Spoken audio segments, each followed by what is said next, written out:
सांगितलं, पार्वती मी भिक्षा मागून येतो, तोपर्यंत तू माझ्याकरता स्वयंपाक बनवून ठेव, भिक्षा तयार करून ठेव, मी आलोच.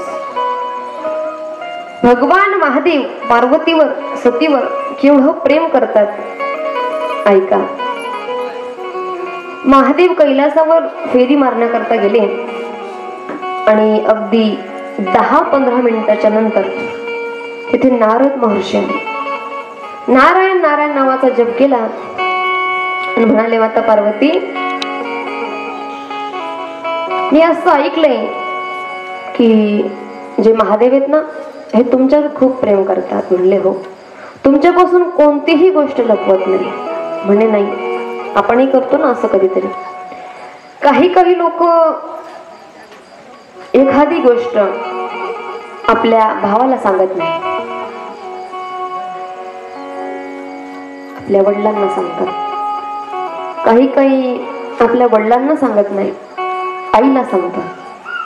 काही एखादी गोष्ट आपल्या आईला सांगत नाही पण आपल्या ताईला सांगतात. पण अशी कोणतीच गोष्ट नाही जी आपल्या बाईला सांगत ते सगळ्या गोष्टी सांगतात. तसे महादेव आहेत ना, ही प्रत्येक गोष्ट पार्वतीकडे सांगतात, एकही गोष्ट लपवत नाही.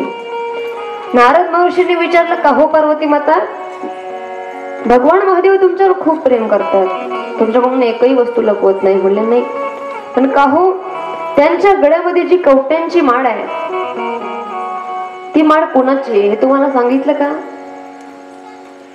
आता पार्वती मातेचे घाड देशी डोळे उघडले. एवढ्या वर्षापासून लग्न झालं आमचं, पण हे काही सांगितलं नाही बुवा. कोण लावण्याचं काम नारद महर्षी करतात. तसं आपल्या जीवनामध्ये बी काही नारद आहेत, त्याला लेटेस्ट भाषेमध्ये चमचे म्हणतात. चमचे कोण हाला आयुष्यामधून काढायचं असेल तर अगोदर हे चमचे काढा. हे चमचे लई डेंजर गोष्ट. हे ज्या भांड्यामध्ये राहतात त्या भांड्यालाच खाली करतात असे चमचे. या चमच्यांना बाहेर काढल्याशिवाय माणसाची प्रगती होत नाही. चमच्यांना बाजूला काढा. पार्वती माता विचार करू लागले, अरे एवढ्या वर्ष झाली लग्नाला, ही कवट्यांची माळ कोणाची हे अजूनही मला भोलेनाथ सांगत नाही. रात्री झोपतात अंगाला वाळ येतात तिचे, पण तरी ती कवट्यांची माळ बाजूला काढत नाही. ही कोणाची मला सांगितलंच नाही. येऊ द्या म्हणले त्यांना घरी. आज त्यांना दारावरच विचारते की हे कवट्यांची माळ कोणाची. मग पाहते पुढे नारद महर्षी निघून गेले. 10-15 मिनिटाच्या नंतर भगवान भोलेनाथ आले. अलख निरंजन. माता पार्वती दारावरच उभ्या होत्या. नाकाचा शेंडा फुगलेला, गाल फुगलेले. भगवान भोलेनाथ विचारतात, पार्वती भिक्षा वाढ ना. तोंड फिरवून घेतलं इकडे. भिक्षा वाढ ना पार्वती. नाक फुगवलंय, गाल फुगवलंय. म्हणजे काय झालं तुला? मी तुम्हाला भिक्षा वाढणार प्रभू, पण अगोदर मला एका प्रश्नाचं उत्तर द्या. तुमच्या गळ्यामध्ये ही कवट्यांची माळ कोणाची? तुम्ही मला सगळ्या गोष्टी सांगितल्या पण ही गोष्ट काय सांगितली नाही. प्रभू म्हणले, मी तुला सांगेल सगळी गोष्ट, पण मला अगोदर हे सांग, मी गेल्याच्या नंतर इथे कोण आलं होतं? म्हणे नाही, मला उत्तर नाही. अगोदर हे सांग, मी इथे गेल्याच्या नंतर, इथून निघून गेल्याच्या नंतर कोण आलं होतं तुझ्याकडे? म्हणे नारद महर्षी आले होते. म्हणे बरोबर आहे, येऊ दे त्याला परत कैलासावर. सांगू तुला, मला ही गोष्ट तुला सांगायची नव्हती, तुझं मन नाराज करायचं नव्हतं. सांगू तुला, तुझे जेवढे अवतार झाले ना पार्वती, तेवढ्या अवतारांमध्ये तू कधी अंबा झाली, कधी उमा झाली, कधी सती झाली, कधी जगदंबा झाली, कधी महेश्वरी झाली. ह्या अवतारांमध्ये जेव्हा तू देह त्याग करत होती ना, तुझ्यावर माझं एवढं प्रेम होतं की त्या कवट्या मी काढायचो, धुवायचो आणि तुझा माझा वियोग होऊ नये म्हणून एक कवटी पोळायचो आणि ह्या सगळ्या तुझ्याच कवट्यात ज्या माझ्या गळ्यामध्ये धारण करतो. एवढं प्रेम भगवान भोलेनाथाचं माता पार्वतीवर होतं. आपण करणार का असं? आपण जाणार का त्यांची कवटी घ्यायला? नाही ना. एवढं प्रेम एकमेकांवर. कारण शिव आणि शक्ती यांच्याशिवाय जगाची उत्पत्ती नाही.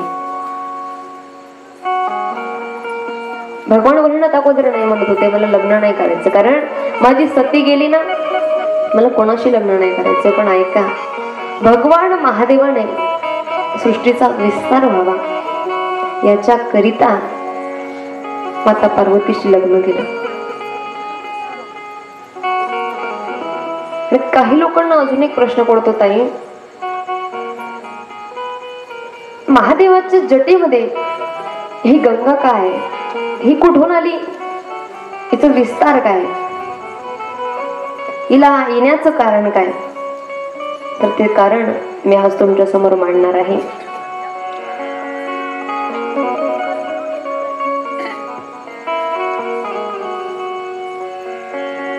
तिचं या भूमीवर अवतरण होण्याचं कारण हे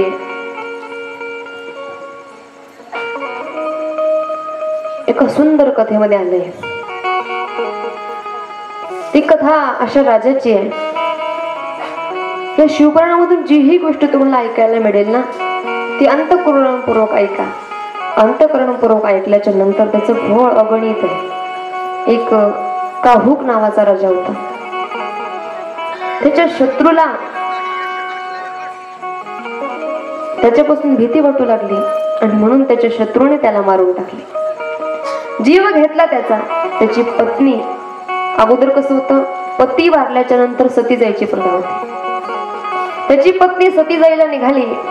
धर्मगुरूंनी सांगितलं, बाळा तुझ्या पोटामध्ये गर्भ वाढतोय, तुला सती जाता येणार नाही. मग काय करायचं? म्हणे या गर्भाला तू वाढव आणि तुझ्या वंशाचा उद्धार कर. पण तिची जी सवत होती, तिने तिला विष देण्याचा प्रयत्न केला जेणेकरून तो गर्भ जन्माला येऊ नये. पण तो गर्भ एवढा बलवान होता, एवढी देवाची भक्ती करणारा होता की ते विष सुद्धा त्याने पचवलं. विषाला संस्कृतामध्ये गर म्हणतात. काय म्हणतात? गर. त्या गराला ज्याने पचवलं त्या मुलाचं नाव सगर ठेवलं. आणि त्या सगर राजाला पुढे 60,000 मुले झाली. आणि त्या 60,000 मुलांनी अश्वमेध यज्ञ करण्याचं ठरवलं. अश्वमेध यज्ञ केल्याच्या नंतर त्या यज्ञामध्ये एक घोडा होता. त्या घोड्याचं नाव होतं शामकर्ण. आणि त्या शामकर्ण नामक घोडा इंद्राने तो यज्ञ सफल होऊ नये याच्याकरता कपिल मुनींच्या आश्रमामध्ये लपवला. जे कपिल मुनी होते त्यांच्या आश्रमामध्ये मुनी तपस्या करत होते. पण तपस्या करत असताना या 60,000 मुलांना माहिती झालं की आपला जो घोडा आहे तो कपिल मुनींनी लपवलाय. त्यांच्या आश्रमामध्ये गेले, साधूला मारू लागले. कपिल मुनीने आपला तिसरा डोळा उघडला आणि ज्ञान ज्योतीने त्या 60,000 लेकरांची राख केली. आणि जेव्हा ही गोष्ट सगर राजाला माहिती झाली तेव्हा सगर राजाची दुसरी पत्नी, तिचं नाव होतं केशवी, तिचा मुलगा होता असमंजस. आणि असमंजसने देवाकडे प्रार्थना केली, महादेवाकडे, हे प्रभू, हे देवता, माझ्या पूर्वजांचा उद्धार होण्याकरता मी काय करू? म्हणे तुम्ही स्वर्गातून गंगा आणा. स्वर्गातून गंगा आणल्याच्या नंतर तरच तुमच्या पितरांचा पूर्वजांचा उद्धार होईल. त्याने गंगामायेची उपासना केली. अश्वमंजस संपला. अश्वमंजसचा मुलगा अंशुमान. अंशुमानने आई गंगाची प्रार्थना केली, तोही संपला. आणि अंशुमानचा मुलगा दिलीप. दिलीपनेही भगवान महादेवाची आणि गंगेची प्रार्थना केली, तोही संपला. आणि पुढे दिलीपचा मुलगा भगीरथ. भगीरथ राजा अतिशय गुणवान, नामचिंतन करणारा, देवाचं पूजन करणारा. आणि त्या भगीरथ राजाने भगवान महादेवाचं एवढी तपस्या केली, एवढं तप केलं. भगवान महादेवांना विनंती केली, महादेवा, गंगा मला भूमीवर आणायची आहे, माझ्या पूर्वजांचा उद्धार करायचे. देवाकडे मागत असताना संसाराच्या गोष्टी मागू नका. संसाराच्या गोष्टी मागणार तर देव लवकर फळ देत नाही, पण स्वतःच्या उद्धाराकरता किंवा इतरांच्या उद्धाराकरता जर गोष्ट मागितली तर तो देव लवकर प्रसन्न होतोस. तो त्याला मागायचंय ना, देवा माझे डोळे जोपर्यंत आहेत तोपर्यंत तुझं दर्शन झालं पाहिजे, माझे हात जोपर्यंत शाश्वत आहेत ना तोपर्यंत टाळी वाजून तुझं भजन झालं पाहिजे, माझे पाय जोपर्यंत शाश्वत आहेत तोपर्यंत तुझ्या वाऱ्या झाल्या पाहिजे, तुझ्या कथा कीर्तनाला मला येता आलं पाहिजे. असं मागा त्याच्याकडे. एखाद्याचं भलं व्हावं, एखाद्याचं चांगलं व्हावं. जर एखाद्याचं भलं होत असेल ना तर देवाला सांगा, देवा सगळ्यांचं भलं कर आणि नंतर माझं कर. पण देवाचा असं आहे, त्याच्याकडे उलटी गिनती आहे. जो शेवटी मागतो त्याला देव भरभरून देतो. असा हा भोलानाथ. भगीरथ राजाने प्रार्थना केली की गंगा भूमीवर आणायची, पण भोलेनाथांनी म्हणाले, हे भगीरथ, गंगा जर का भूमीवर आणली तर पृथ्वीचे 2 भाग होतील, पृथ्वीमध्ये काही शेष राहणार नाही. मग काय करायचं प्रभू? म्हणे ही जी गंगा आहे ना ती माझ्या जटेमध्ये धारण करतो आणि जटेमध्ये धारण केल्याच्या नंतर तेव्हा ती भूमीवर पाठवतो. म्हणले चालेल. भगवान महादेवाने आपल्या जटेमध्ये गंगा धारण केली. कसं ते आपण आता पाहणार आहोत झाकी रूपाने. म्हणून सगळ्यांनी एकदा सावध व्हायचे आणि महादेवाचं भजन करायचं.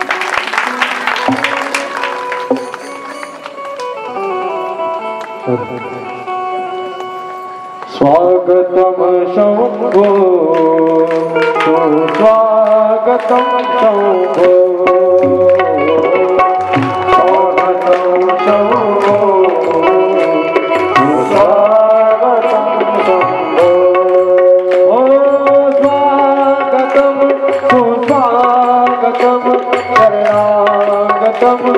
शंभो स्वागतम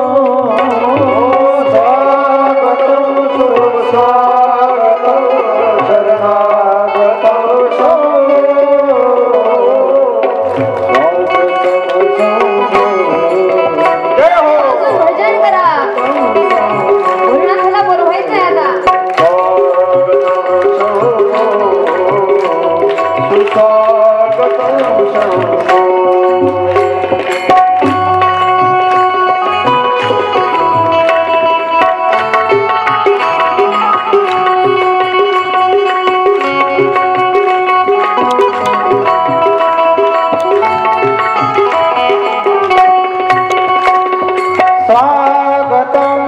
शरणागतम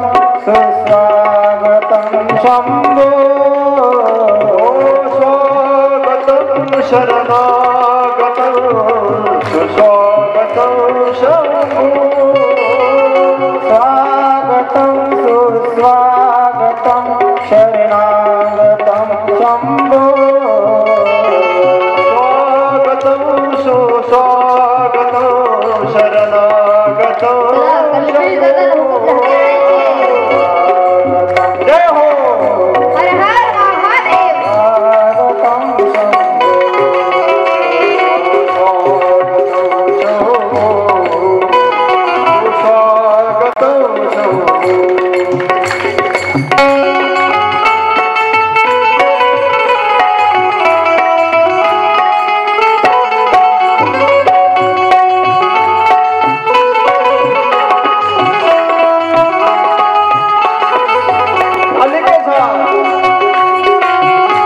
शंभो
खुर्ची किंवा आसन द्या.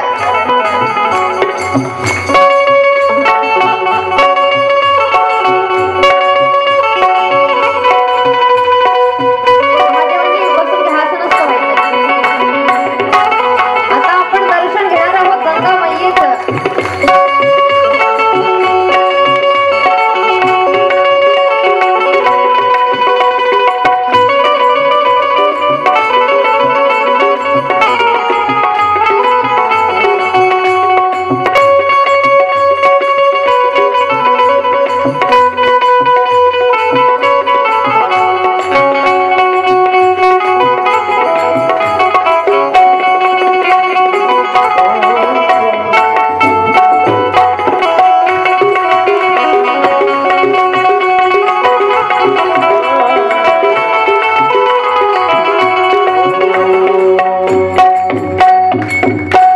शिव शंकर तेरी जटाओं से बहती है गंगाधारा. शंकर तेरी जटाओं से बहती है गंगाधारा. शंकर तेरी जटाओं से बहती है गंगाधारा.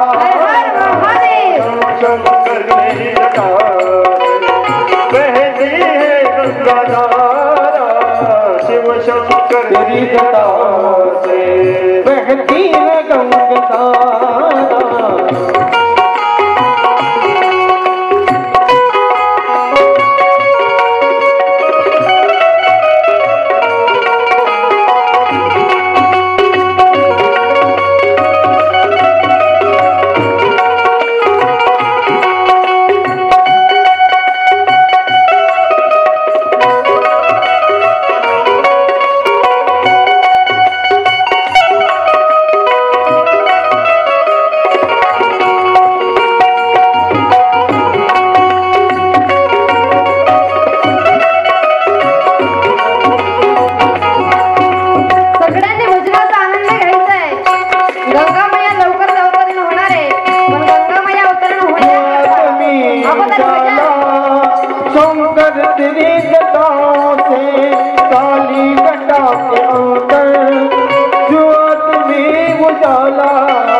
बोले शंकर बोले शंकर तेरी जटाओं है गंगाधारा.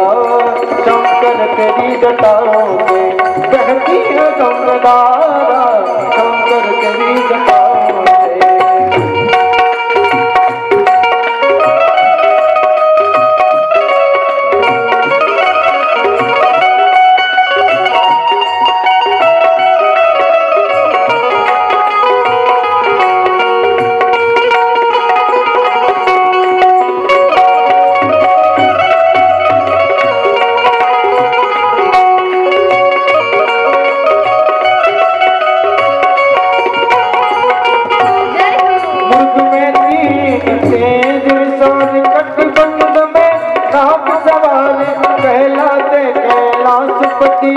करते हैं जहाँ विचारा, करते हैं जहाँ विचारा. बोले शंकर शिव शंकर शिव शंकर तेरी जटाओं से ये गंगाधारा. शिव शंकर तेरी जटाओं से बहती है गंगाधारा.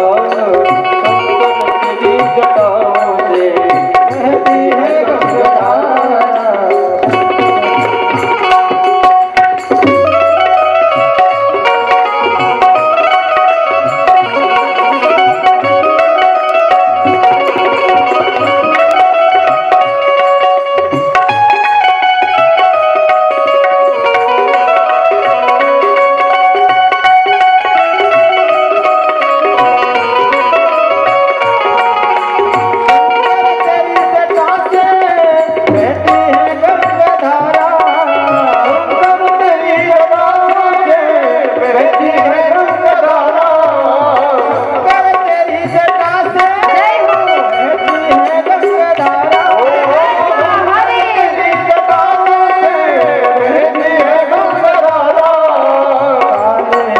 के अंदर, सारे घटा के अंदर जो दामिनी उजाला तेरी जगह से बहती है गंगाधारा, शंकर तेरी जगह से ओ बहती है गंगाधारा, शंकर तेरी जगह से। जय हो।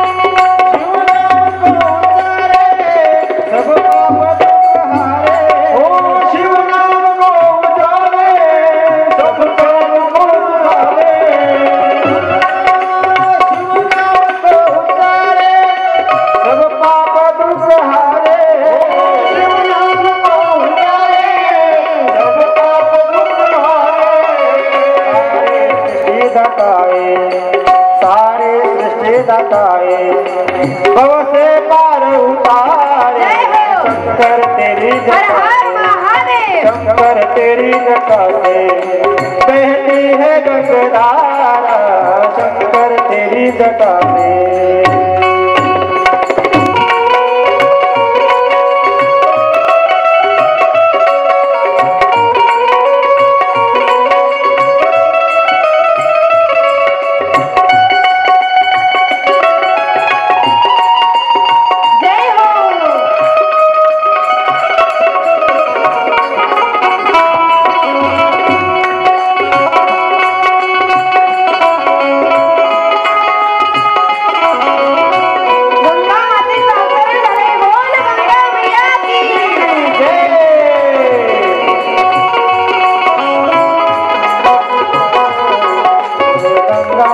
बोलो जय शिव शिव बोलो, जय गंगा मैया बोलो, जय शिव शिव बोलो, जय गंगा मैया बोलो, जय शिव शिव बोलो, जय गंगा मैया बोलो, जय शिव शिव बोलो, जय गंगा मैया बोलो।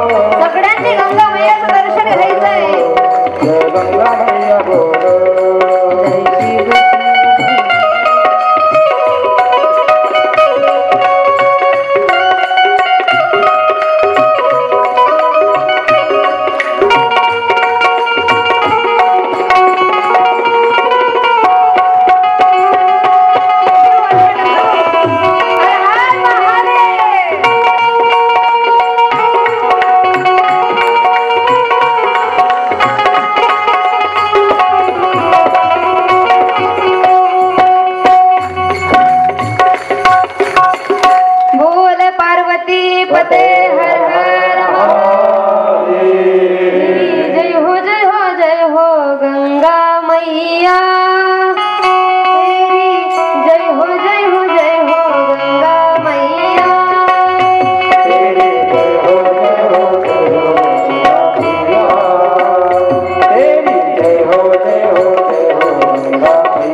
कल्याणाकरता भगवान भोलेनाथाने त्या गंगा मैयेला आपल्या जटेमध्ये धारण केलं, त्याचं दर्शन आपण करत आहात।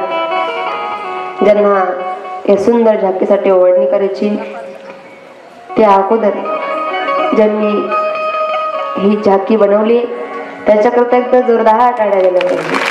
साक्षात गंगामय्याचं दर्शन आपण करत आहात आणि साक्षात प्रभू भोलेनाथ त्यांच्या जटेतून ही गंगा वाहते, त्यांच्याकडे सुद्धा जोरदार टाळ्या झाल्या पाहिजे। जोरात टाळ्या वाजवा, टाळी वाजवायला कंजूसी करू नका। वा वा, श्रीची वाणी नमस्ते। आता भोलेनाथ जाऊ शकतात।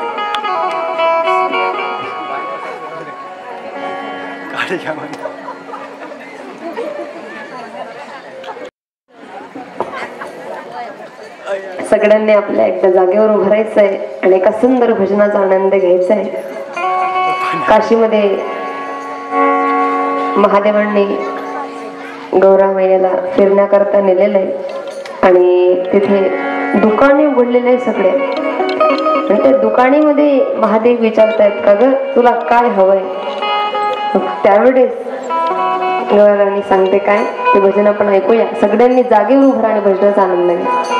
काशी में खुली है दुकान गौरा रानी क्या लोगे. जय हो. काशी में खुली है दुकान गौरा रानी क्या लोगे. काशी में खुली है दुकान गौरा रानी क्या लोगे. जय हो. खुली है दुकान गौरा रानी क्या लोगे. क्या लोगे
गौरा रानी क्या लोगे.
बातों में बहन के आई, हर बातों में बहन के आई, हर बातों में बहन के आई। मुझे इतनी दिला दो बोला ना, मुझे इतनी दिला दो बोला ना, ये बच्चों में तो यही लोगी। मुझे इतनी दिला दो बोला ना, मैं तो बस यही लोगी।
में खुली रे दुकान, गौरा रानी क्या लोगी।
घेतलेला आनंद कथेचा जो आनंद आपण घेतलाय,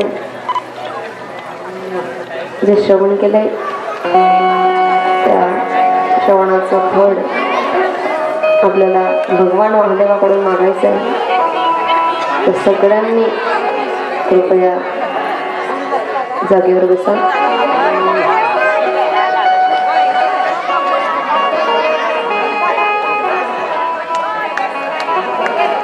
अगदी सुंदर प्रकारे आपण आनंद घेतला.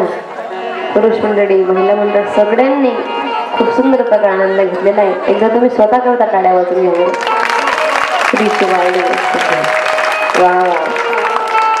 आता दोन्ही हात जोडायचे आणि महादेवाकडे आपली इच्छा प्रगट करायची.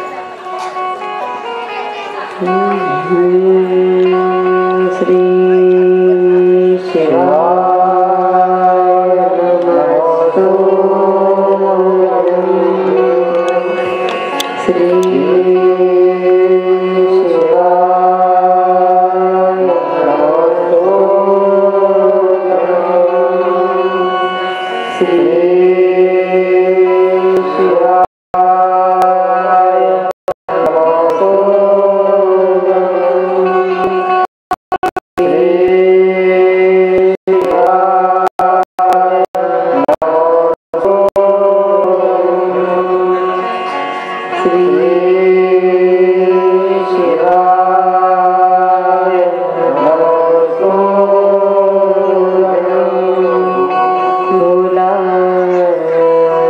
दुख काटो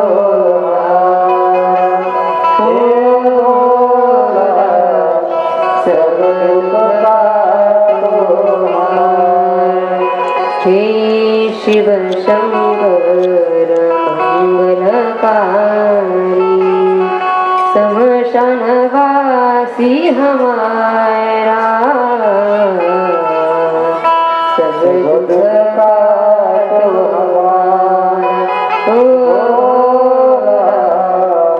सब दुख काटो शरणे पड़ी मांगू घड़ी रे घड़ी दुख काबो दया करीने दर्शनाबो बोल पार्वती पते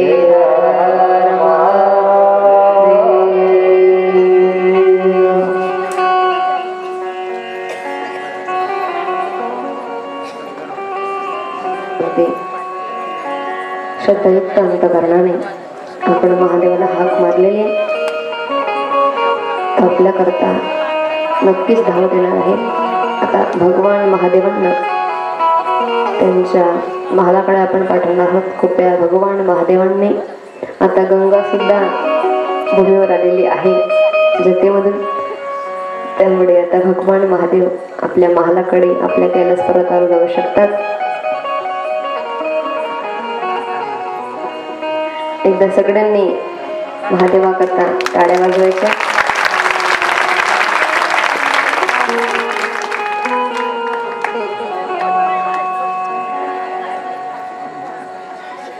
ऐका,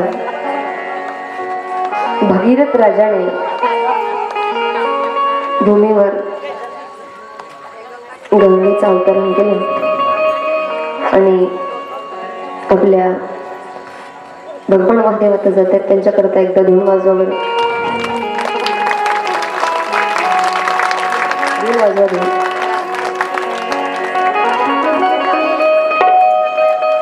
कैलास के निवासी नमो बार बार हो, नमो बार बार हो, आयो शरण तिहारे प्रभु तार तार तू. कैलास के निवासी जय हो बार बार हो, नमो बार बार हो, आयो शरण तिहारे प्रभु तार तार तू. आयो शरण तिहारे प्रभु तार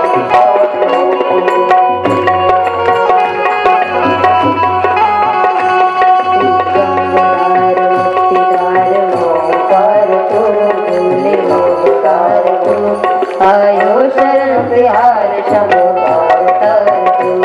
आयो शरण तिहार शंभो तार तार तू.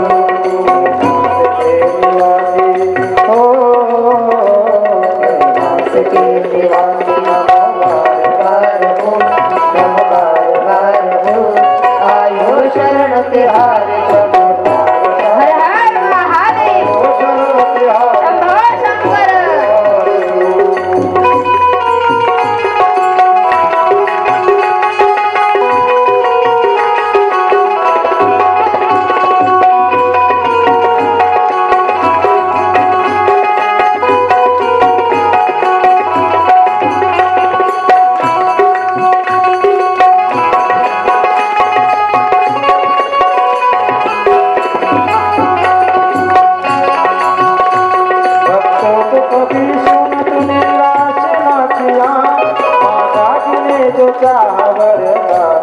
जय हो तूने तो वरदान दे दिया, भक्तों को कभी तूने निराश ना किया, मांगा दिले तो वरदान दे दिया, मांगा दिले तो वरदान दे दिया. है तेरा दायरा बड़ा दातार तो, है तेरा दायरा बड़ा दातार तो, आयो शरण तिहार प्रभु तार तार. हर हर महादेव निवासी नमो बार बार हो, नमो बार बार हो, आयो शरण तिहार शंभो तार तार हो.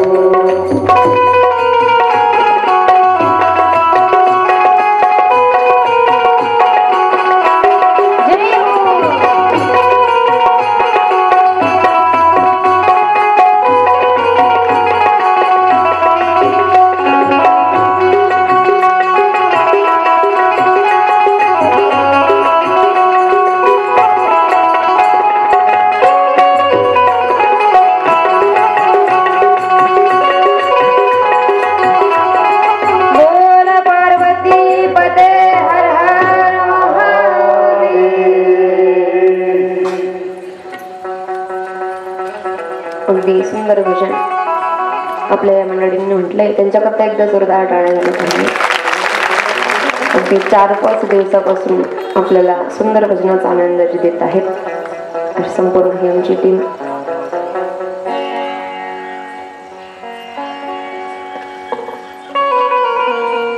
या पवित्र शिव महापुराणामध्ये एक महत्वाचा उपाय आलेला आहे. तो उपाय शमीपत्राचा आहे. शमीपत्र माहिती आहे, ज्याला अनेक पानं असतात. त्या झाडाला हिरव्या कलरचे, हिरवा रंग त्यांचा असतो. जर का जीवनामध्ये एखादा शत्रू आहे, तो आपलं कोणतंच काम होऊ देत नाही, खूप त्रास देतोय. चांगलं कार्य करण्याकरता निघाला की पुढे अडचणी आणतोय. तर या अडचणी जीवनातून संपायला, शत्रूपासून सुटका मिळावी, त्याच्याकरता एक महा उपाय या शिव महापुराणामध्ये आलेला आहे. त्यामध्ये शमी पत्राला गंगा जलामध्ये धुवून शिवपिंडीवर अर्पण करावे आणि तिथे बसून 108 वेळा ओम नमः शिवाय या मंत्राचा जाप करावा किंवा श्री शिवाय नमस्तुभ्यं. ऐका, पुरुष वर्ग जर का हा उपाय करत असेल तर पुरुष वर्गाने ओम नमः शिवाय म्हणायचं, आणि स्त्री वर्ग जर का हा उपाय करत असेल शिवाय ओम. जीवनामध्ये माणसाला भरपूर शत्रू आहेत, काही आतलेत, काही बाहेरचे. आतले शत्रू आपले विकार आहेत, काम, क्रोध, लोभ, मद, मत्सर, अहंकार, दंभ, द्वेष, हे आतले विकार, आतले शत्रू. मग बाहेरचे तर मग आहेतच. पण ऐका, ज्याच्या जीवनामध्ये विरोधक आहेत तो भाग्यवान आहे. कारण विवेकानंदांनी एक वाक्य सांगितलंय की ज्या व्यक्तीला रोज अडचणी येत, रोज कोणीतरी टोकणार आहे, कोणीतरी निंदा करणार आहे, रोज कोणीतरी त्रास देणार आहे, तरी स्वतःला भाग्यवान समजा. कारण निंदक हा आपल्याला योग्य मार्ग दाखवत असतो. आपल्या चुका वेळेवर जर कोणी सांगत असेल तर निंदक आहे, दुसरं कोणी सांगू शकत नाही. आपला जवळचा व्यक्ती आपली चुका लवकर सांगू शकत नाही, पण आपला निंदक सांगितल्याशिवाय राहत नाही. म्हणून ज्याला निंदक आहे ना, त्याने स्वतःला भाग्यवान समजा. तुकोबारांनी सांगावं, निंदकाचे घर असावे, ज्याला शेजारी निंदक आहे त्याने स्वतःला भाग्यवान समजा. कारण चांगल्या रस्त्याला गतिरोधक आणि चांगल्या माणसाला विरोधक असतातच. त्याला विरोधक आहेत ना, तरी स्वतःला भाग्यवान समजा. कोणीतरी आपली कडक न कडक काळजी घेणार आहे, हे काम केलं का, हा हे चुकीचं केलं तरी हे असं नको बेल व्हायला पाहिजे होतं, हे तसं बेल व्हायला पाहिजे होतं, हे फुलं हिने चुकीचे वाहिली, अशी नको व्हायला पाहिजे होते, तशी व्हायला. यांना काळजी. आपल्या घरच्यांना आपली एवढी काळजी नाही, पण त्यांना तेवढी काळजी आहे आपली. ज्याला निंद केलं तरी स्वतःला भाग्यवान समजा. आपलं स्वतःचं मन एवढं पवित्र असलं पाहिजे की जर कधी चुकीचं जरी सांगितलं ना, तर त्याला आपण व्यवस्थित चांगल्या रीते उत्तर दिलं पाहिजे. काय झालं माहितीये, एकदा नारद महर्षींनी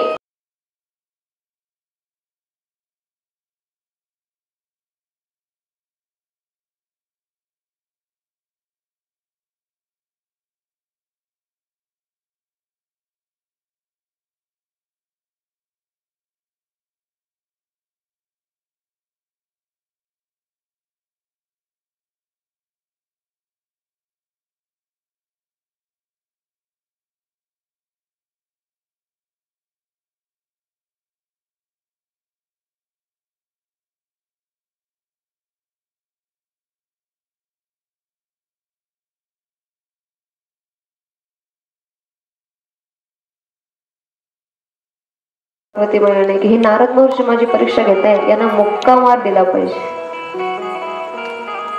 म्हणे प्रभू, नारद महर्षी तुम्ही मला सांगताय की महादेवाकडे राहायला घर नाही, स्मशानामध्ये राहतात. म्हणे चांगलं आहे ना, फरशी पुसायचा ताण राहणार, घर नाही तर प्रश्नच नाही.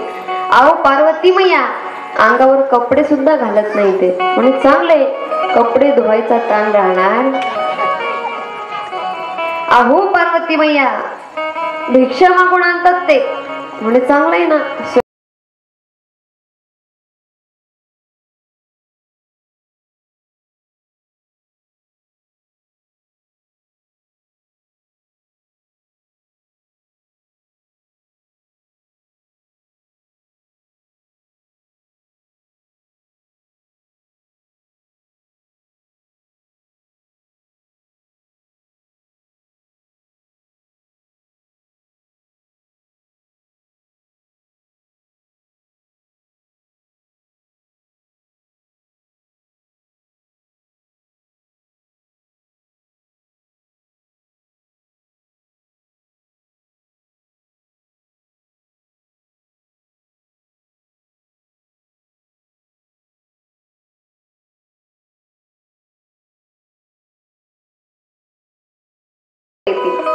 आणि नाही आला तर बांधून आणतील. मला चुकीचं काय ऐकायला मिळणार नाही, कारण माझ्या दारापर्यंत जो येईल त्याच्या मुखामध्ये राम शब्द असेल. राम नाम. एवढं सुंदर घर आहे माझं. नारद महर्षी शांतच झाले, म्हणे माता काय मुक्का मार दिला तुम्ही. मी तुम्हाला सांगण्याकरता आलो. खरंच धन्य आहात तुम्ही. कोणी एखाद्याने चुकीचं म्हटलं ना, आपण त्याच्यातून पॉझिटिव्ह काढण्याचा प्रयत्न करा. कोणी म्हणतंय की तुला ही पूजा जमत नाही, हे जमत नाही, माझा साधा भाव आहे, भोळा भाव आणि सिद्धी पाव. महादेवाला तेच म्हणा, देवा माझा भोळा भाव आहे, भोळ्या भक्तीने भोळ्या भावाने तुझी सेवा करते, फक्त फळ दे. आणि सांगू तुम्हाला, आपल्या कार्डावर जेवढं फळ लिहिलेलं असेल तेवढंच फळ आपल्याला मिळतं. जेवढं यश लिहिलेलं असेल, जेवढं सुख लिहिलेलं असेल ना, तेवढं सुख आपल्याला मिळतं. एखाद्याने सांगावं मी खूप सुखी आहे, समजावं तो आपल्या जखमेवर मीठ चोळतोय, कारण या जगामध्ये सर्व सुखी दुसरा कोणी नाही. संपूर्ण सुख कोणाला प्राप्त नाही. ज्याने सांगावं मी सुखी आहे त्याने समजावं आपल्या ह्या जखमेला मीठ चोळतोय.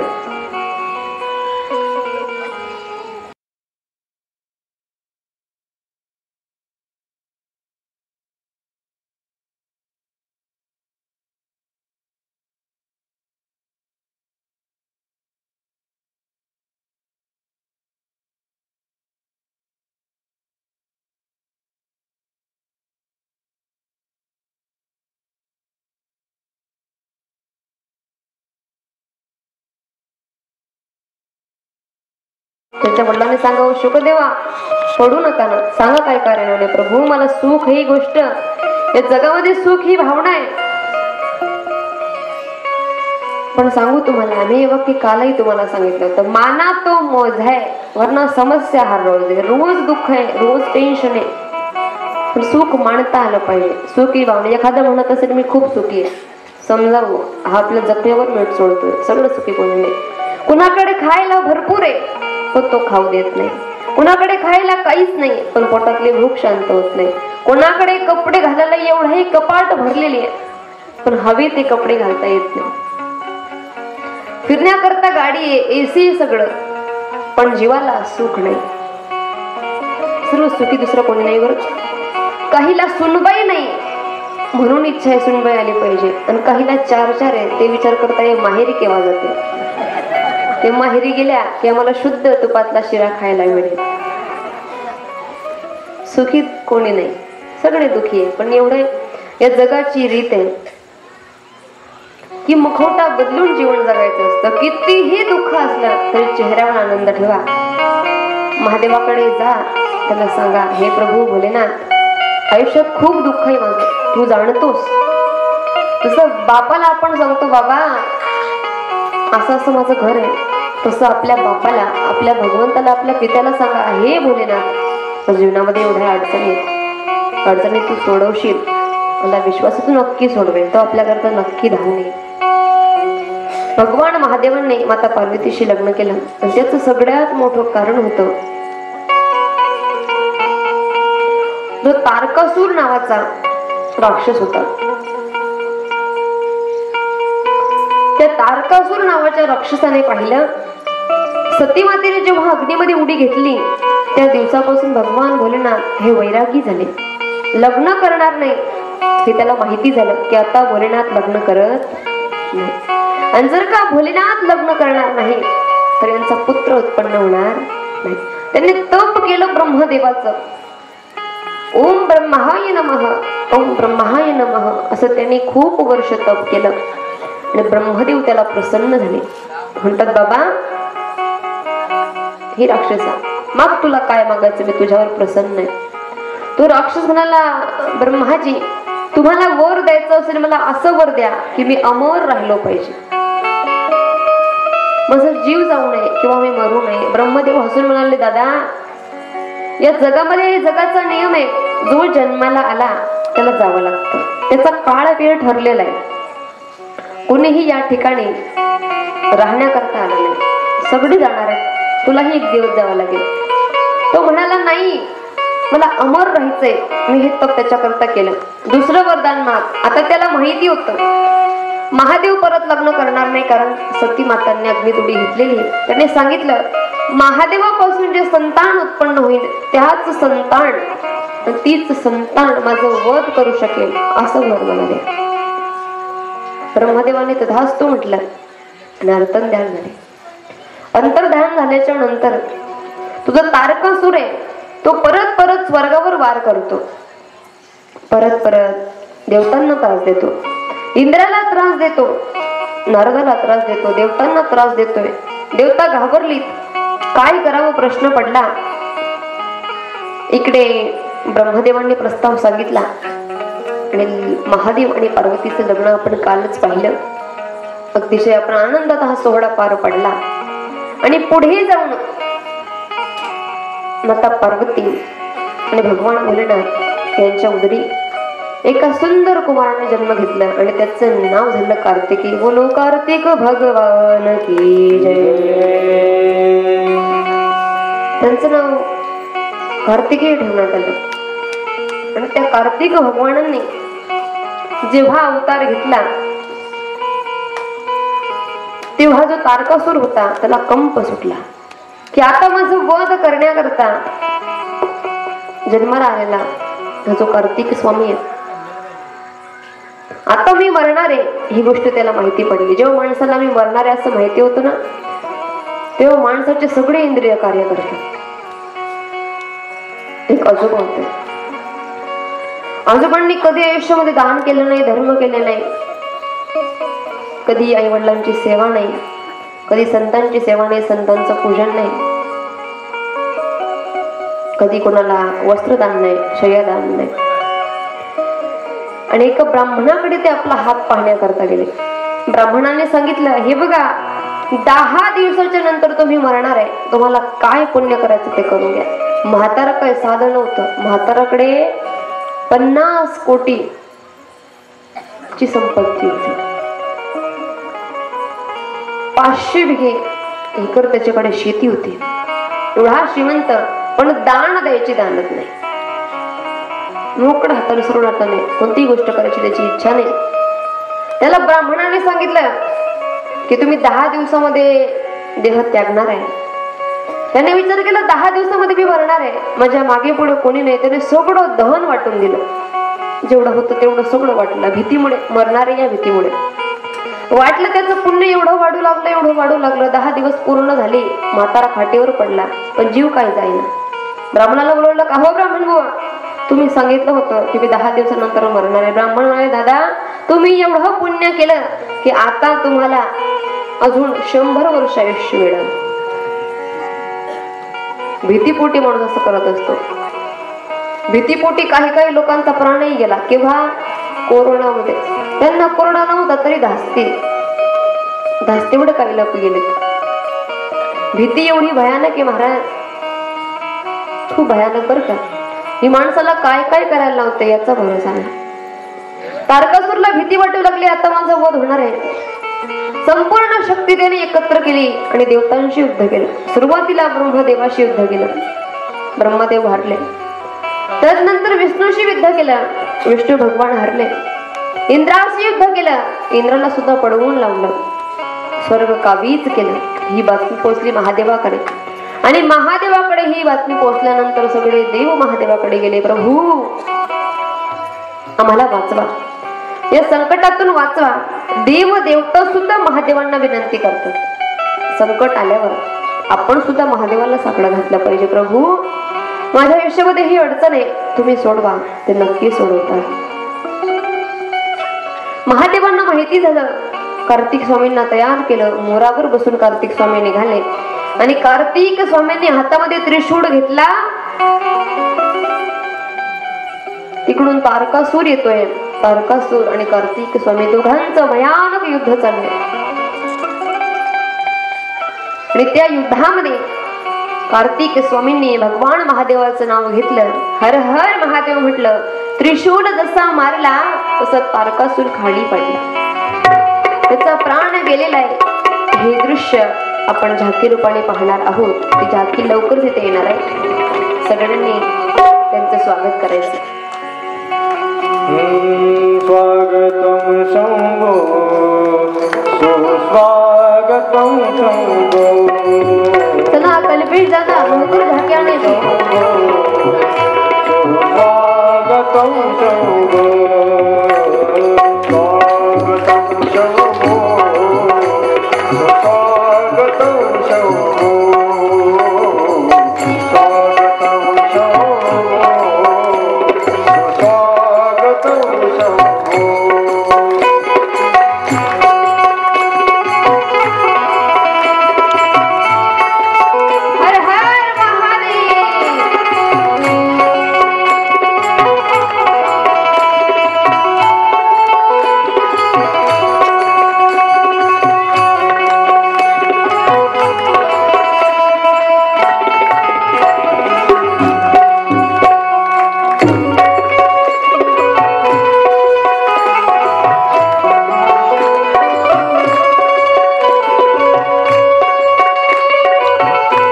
कार्तिके यांनी स्टेजवर यायचंय.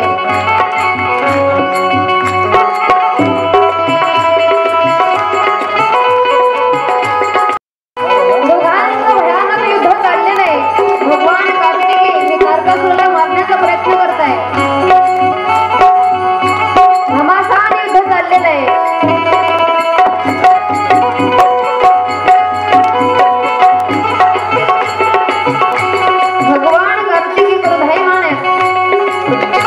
देवतांना त्रास दिला पण आपले तारकासूर त्यांना भारी पडतायत. कार्तिक स्वामी यांनी आपल्या अस्त्राचा वापर केला आणि तारकासूरला मारण्याचा प्रयत्न केला. तारकासूर खाली पडले. तारकासूर खाली पडले. त्यांचा वध झालेला आहे.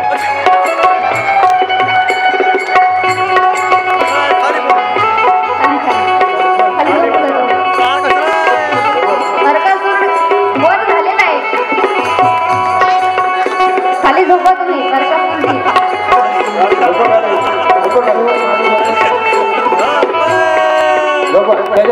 छातीवर तेवढं नाही. छातीवर पाय ठेवते. छातीवर पाय ठेवते.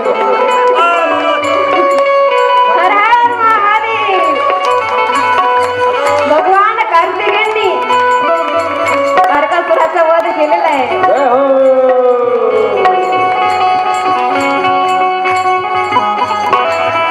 बोल कार्तिक भगवान की जय. उमापती महादेव की जय. अगदी सुंदर झाके झाली. एकदा जोरदार टाळ्या झाल्या पाहिजे.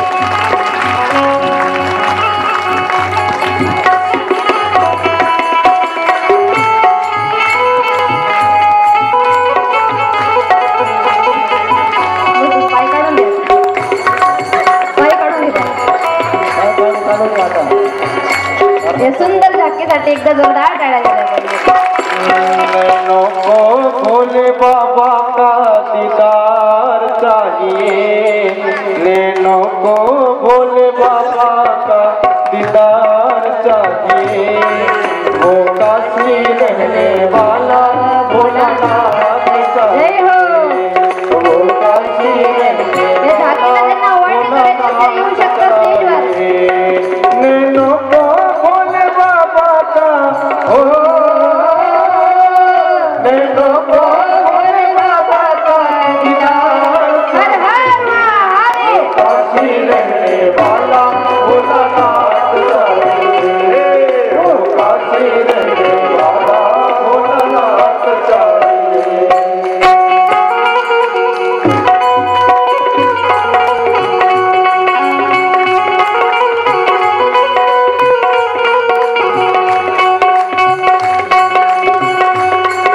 समझना बड़ा मुश्किल है. समझना बड़ा मुश्किल है. समझना बड़ा मुश्किल है. आखिर वो दर्द दिल है.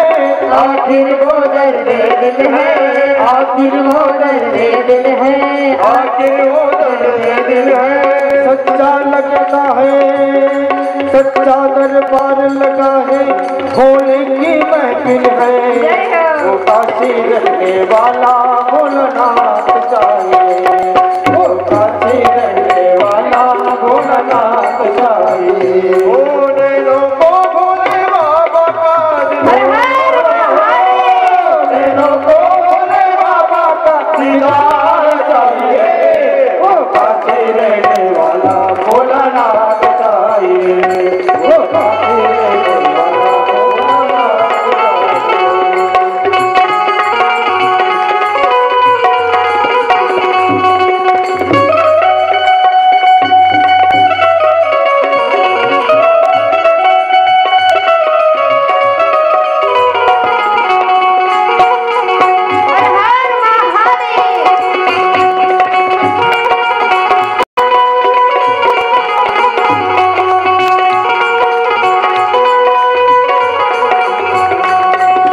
कमी नहीं अरमानों की. कुछ कमी नहीं अरमानों की.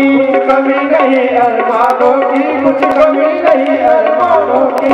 ओ कुछ कमी नहीं अरमानों की, कुछ कमी नहीं अरमानों की, कुछ कमी नहीं अरमानों की, कुछ कमी नहीं अरमानों की, मेरे इन दीवानों की, मेरे इन दीवानों की, नैनों को भोले बाबा का हो, नैनों को भोले बाबा का दीदार चाहिए, वो काशी रहने वाला भोलानाथ चाहिए, हर हर महादेव। रहने वाला भोलानाथ चाहिए।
अगदी सुंदर ही झाकी झाली.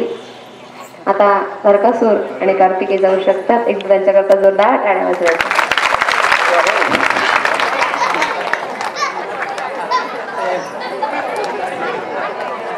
ऐका,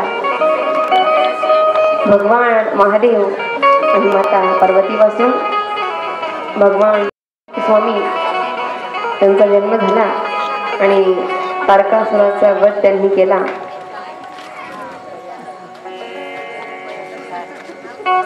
ऐका, मी तुम्हाला सुरुवातीला सांगितलं होतं की आजच्या कथेमध्ये आपण रुद्राक्ष महिमा सांगणार आहोत. त्या रुद्राक्षाची महिमा आता सगळ्यांनी ऐकायची. एकचित्त म्हण करा, ऐका.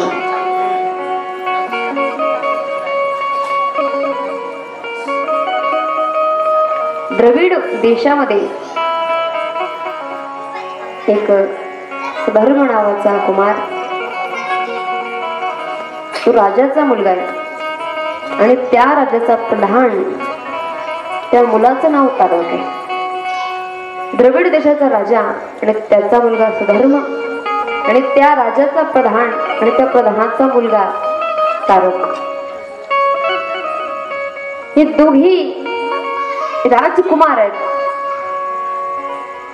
परंतु त्यांचं राहणं हे महादेवांच्या गणासारखं. त्यांना सोन्याचे अलंकार, रक्तखचित वस्तू घालायला आवडत नव्हत्या. त्यांना जर का सुंदर वस्त्र घातले तर ते बाजूला टाकत होते आणि रुद्राक्ष धारण करत होते, भस्म लावत होते. त्या राजाला जेव्हा हे माहिती झालं तेव्हा त्यांच्या नगरामध्ये पराशर ऋषींचं आगमन झालं आणि त्या महाज्ञानी पराशर ऋषीने त्यांनी प्रश्न केला, हे ऋषीवर, हे जे आमचे मुले आहेत, माझा मुलगा सुधर्म आणि माझ्या प्रधानाचा मुलगा तारक, ही अंगावर राजाची वस्त्र धारण करत नाहीत,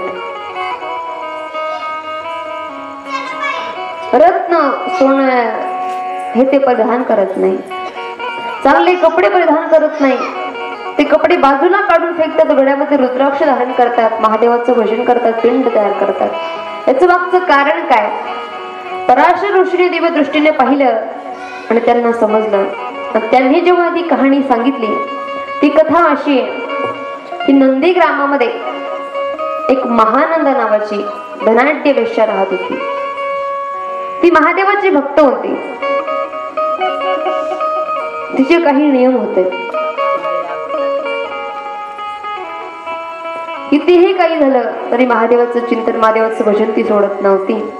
आणि तिची परीक्षा घेण्यासाठी भगवान महादेव वेश्यनाथ रूपाने तिच्या घरी आले.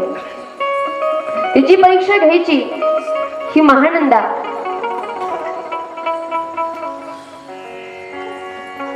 देवाचं पूजन केल्याशिवाय ती घासही घेत नव्हती, पाणीही पित नव्हती. तिचं मोठं महल होतं, त्या महलामध्ये तिच्या सख्या राहत होत्या आणि त्याच महलामध्ये तिने एक कोंबडा आणि एक माकड पाळलेलं होतं. त्या कोंबड्याच्या गळ्यामध्ये त्यांनी रुद्राक्ष टाकलेले होते, माकडाच्या गळ्यात सुद्धा रुद्राक्ष धारण केलेले होते आणि त्यांना दोघांना ती नृत्य शिकवायची. ती जसं नृत्य करायची तसेच नृत्य ते कोंबडा आणि माकड करत होते.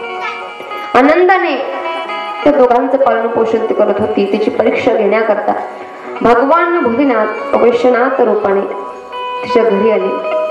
हातामध्ये रत्नखचित महादेवाची पिंड आहे. ती पिंड त्या महानंदाने पाहिली, तिला मोह झाला की ही पिंड मला भेटली पाहिजे पूजा करण्याकरता. तिने भगवान महादेवांच्या वैश्वरूपाला प्रणाम केला आणि सांगितलं, हे वैश्वनाथ, तुम्ही माझ्या घरी चला, 3 दिवसापर्यंत मी तुमची सेवा करेल, पण तुम्ही ही जी पिंड आहे ना रत्नखचित, ती मला देऊन टाका. त्या वैश्याच्या रूपामध्ये भगवान महादेवांनी तिला होकार दिला, ही पिंड मी तुला देतो, पण ही पिंड म्हणजे नुसती पिंड नाही, हा माझा प्राण आहे. जर का या पिंडीला काही त्रास झाला तर मी तेव्हाच माझा प्राण त्यागेल. तिने होकार दिला. तिचं भव्य नाट्य मंडप होतं आणि त्या नाट्य मंडपामध्ये मधोमध एका खांबाच्या जवळ तिने ती महादेवाची पिंड ठेवली आणि वचन दिल्याप्रमाणे तिचं कार्य करू लागले. दुसऱ्या दिवशी रात्री 12 वाजता त्या नाट्य मंडपामध्ये आग लागली. अग्नीचा प्रवेश नाट्य मंडपामध्ये भगवान महादेवांच्या दिव्य दृष्टीने झालेला होता. महादेव परीक्षा घेण्याकरता आलेले होते. त्या अग्नीमध्ये जे महादेवाचं पिंड आहे ते भस्म झालं आणि त्याच्या सोबतच नाट्य मंडपामध्ये जे कुकुट आणि मरकट म्हणजे कोंबडा आणि माकड बांधलेलं होतं त्यांचा सुद्धा त्या ठिकाणी वध झाला, मरण आलं त्यांना. आणि तो लागलेला अग्नी पाहून भगवान महादेवाने जसं वचन दिलं होतं तसं त्या अग्नीमध्ये प्रवेश केला. आणि जर का तिचा पती अग्नीमध्ये प्रवेश करतोय, 3 दिवसापर्यंत पत्नीसारखी सेवा करेल असं वचन तिने दिलेलं होतं. आणि पूर्वीची प्रथा सती जायची, तिने सुद्धा त्या 3 दिवसाच्या पती करता अग्नीमध्ये उडी टाकली. अग्नीमध्ये उडी टाकणार त्याच्या अगोदर महादेवाची कृपा, भगवान महादेवाने तिला अलगद हातावर घेतलं, बाहेर काढलं. अग्नी शांत झाला. महादेव म्हणाले, कोणाचे नवसाचे ते शांत करा थोडं.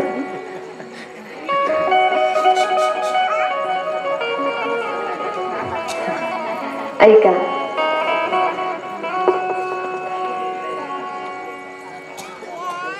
इकडे लक्ष द्या. त्या अग्नीतून महानंदाला भगवान महादेवांनी बाहेर काढलं आणि सांगितलं, महानंदा, मी तुझ्या भक्तीवर प्रसन्न आहे, तू वचन दिलं ते पूर्ण केलं, सांग तुला काय पाहिजे. ती महानंदा म्हणाली, प्रभू मला काही नको, पण माझे जेवढे सखे सोयरीक आहेत माझ्या सख्या सहित यांना परत जन्म मरण नको, यांना कैलासावर तुमच्या पायाजवळ ठेवा, ही अपेक्षा माझी आहे माझ्या सकट. म्हणजे ठीक आहे. भगवान महादेव प्रसन्न झाले आणि समस्त त्या नगरातील समस्त लोकांना कैलासावर घेऊन गेले. पण ज्या अग्नीमध्ये जे माकड आणि कोंबडा, कुकुट आणि मरकट जे अग्नीमध्ये जळालेले होते त्यांच्या गळ्यामध्ये पवित्र रुद्राक्षांची माळा होती, पवित्र रुद्राक्ष होता. आणि म्हणून त्यांचा जन्म द्रविड देशाच्या राजाच्या घरी झाला. जो माकड होता तो राजाचा मुलगा आणि जो कोंबडा होता तो प्रधानाचा मुलगा. रुद्राक्ष धारण केल्यावर त्यांचं आयुष्य बदललं. एवढा प्रभाव या रुद्राक्षाचा. रुद्राक्षाला जो कोणी पाण्यामध्ये घालून पेईल त्याला कोणताही रोग होत नाही, जवळ सुद्धा येत नाही. ज्याने रुद्राक्ष धारण केलाय त्याला भगवान महादेवांनी यमाला सांगितलंय, ज्याच्या गळ्यामध्ये पवित्र रुद्राक्ष असेल त्याला तुझ्या यमपुरीमध्ये न्यायचं नाही, त्याला माझ्या कैलासावर न्यायचं. फक्त गळ्यामध्ये रुद्राक्ष धारण केलेला होता एक राजाचा मुलगा झाला, एक प्रधानाचा मुलगा झाला. आणि तेच संस्कार त्यांचे आता सुद्धा आहेत आणि म्हणून ते वस्त्र परिधान करत नाही. म्हणले राजा, रुद्राक्ष महिमा भरपूर महान आहे. या रुद्राक्षाचा महिमा जर का सांगायला गेले आकाशाची शाही, आकाशाचा कागद आणि सागराची शाही केली तर याचा महिमा सांगितला जाणार नाही. अगाध हा महिमा आहे. प्रत्येक रुद्राक्षाची काहीतरी वेगळी ओळख आहे. म्हणून रुद्राक्ष हा प्रत्येक व्यक्तीने आपल्या गळ्यामध्ये धारण केला पाहिजे.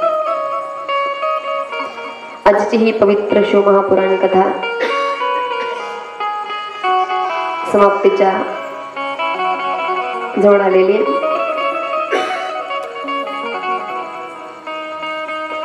सगळ्यांनी ही पवित्र शिवमहापुराण श्रवण केली. या शिवमहापुराणातून नक्कीच काहीतरी चांगलं घेऊन जाण्याचा प्रयत्न करा. उद्या या पवित्र शिवमहापुराणामध्ये भगवान गणेश आणि रिद्धी सिद्धी यांचा विवाह होणार आहे. या विवाह करता सगळ्यांनी उपस्थित राहायचंय. एकदा सगळ्यांनी माझ्या बरोबर नामघोष करायचंय. बोल पार्वती पते हर हर प्रभु रामचंद्र भगवान की. ते म्हणाल ताई भगवान महादेवाचं नामचिंतन आम्हाला करायला सांगतात, पण सोबत प्रभू रामचंद्रांचं नामचिंतन का सांगता? कारण रामनवमीचा हा पर्व काळ आहे. या पर्व काळामध्ये जर बेलपत्रावर राम शब्द लिहून ते बेलपत्र महादेवाला अर्पण केलं तर असे 108 बेलपत्र वाहिल्याचं पुण्य मिळतं. या पर्वामध्ये महादेवाला जर का बेलपान अर्पण करायचं असेल तर बेलपानावर राम हा शब्द लिहा. राम शब्द लिहून ते बेलपान महादेवाला अर्पण करा. 108 बेलपान वाहिल्याचं पुण्य तुम्हाला मिळेल. आजची सेवा इथे समाप्तीला येत आहे. कृपया आरतीची यजमानांनी स्टेजकडे यायचंय. चला आरतीची यजमान